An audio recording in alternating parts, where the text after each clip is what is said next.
नमस्कार, मैं हूं अंकित कुमार। आप देख रहे हैं जागृति टाइम्स। शिक्षा मंत्री जो मिथिलेश तिवारी हैं, उनका एक बड़ा बयान आता है खान सर के जो कोचिंग संस्थान पे जिस तरह से पत्थरबाजी और गोलीबारी की सूचना प्राप्त हुई थी, उस पर इन्होंने क्या कुछ कहते, आइए आपको सीधे सुनवाते हैं।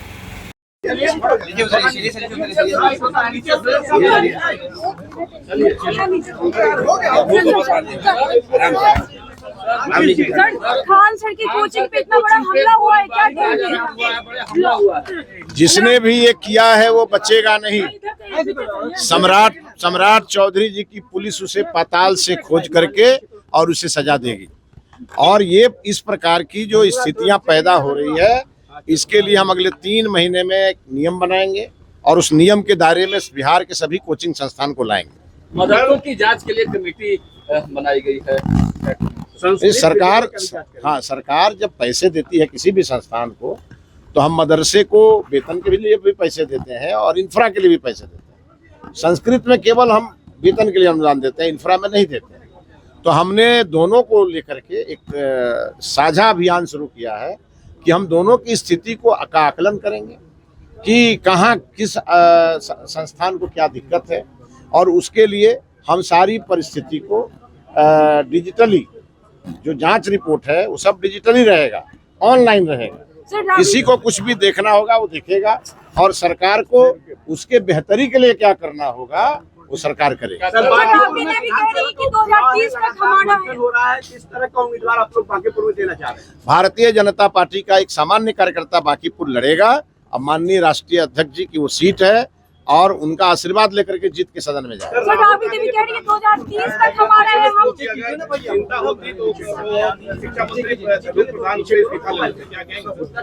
राहुल गांधी के बयान को हम लोग सीरियस नहीं लेते हैं। सर, राबड़ी देवी कह रही है 2030 तक हमारा कार्यकाल है, जब वो का खत्म तो हम चप्पल में निकल जाएंगे। राबड़ी देवी जी मुख्यमंत्री नहीं है, मुख्यमंत्री सम्राट चौधरी जी हैं।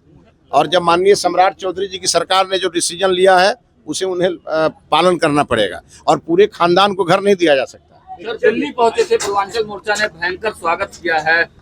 मनोज तिवारी कह रहे थे कि आपने ही उनको भाजपा ज्वाइन करा, कैसा दृश्य था? भारतीय जनता पार्टी के सभी कार्यकर्ता एक दूसरे का हाथ पकड़ के आगे बढ़ते हैं।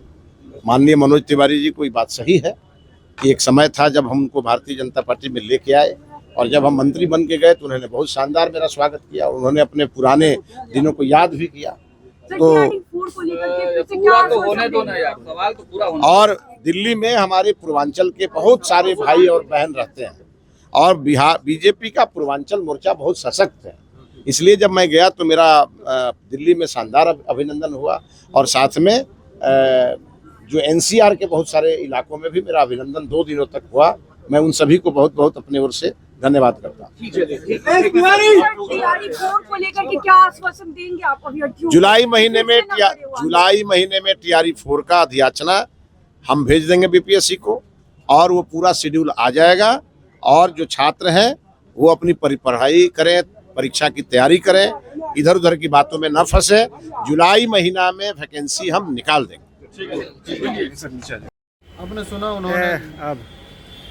आपने सुना उन्होंने साफ तौर पे कहा कि ये यहाँ पे सम्राट चौधरी की पुलिस है, और जो बिहार सरकार जिस तरह से काम करे, और सीधे तौर पे कहा कि सम्राट चौधरी के पुलिस कोई भी संलिप्त होगा उसको पताल से भी खोज कर लाएगी। और उन्होंने मदरसे पे भी बोला कि मदरसे का जब हम लोग इंफ्रास्ट्रक्चर के लिए पैसे देते हैं, वेतन देते हैं, तो हम लोग उसको सिस्टम में लाने का प्रयास करते हैं। लेकिन उनकी पूरी वीडियो को आप किस तरह से देखते हैं, कमेंट करके बताइएगा। बाकी ऐसी तमाम खबरों के लिए बने रहे हमारे साथ। धन्यवाद।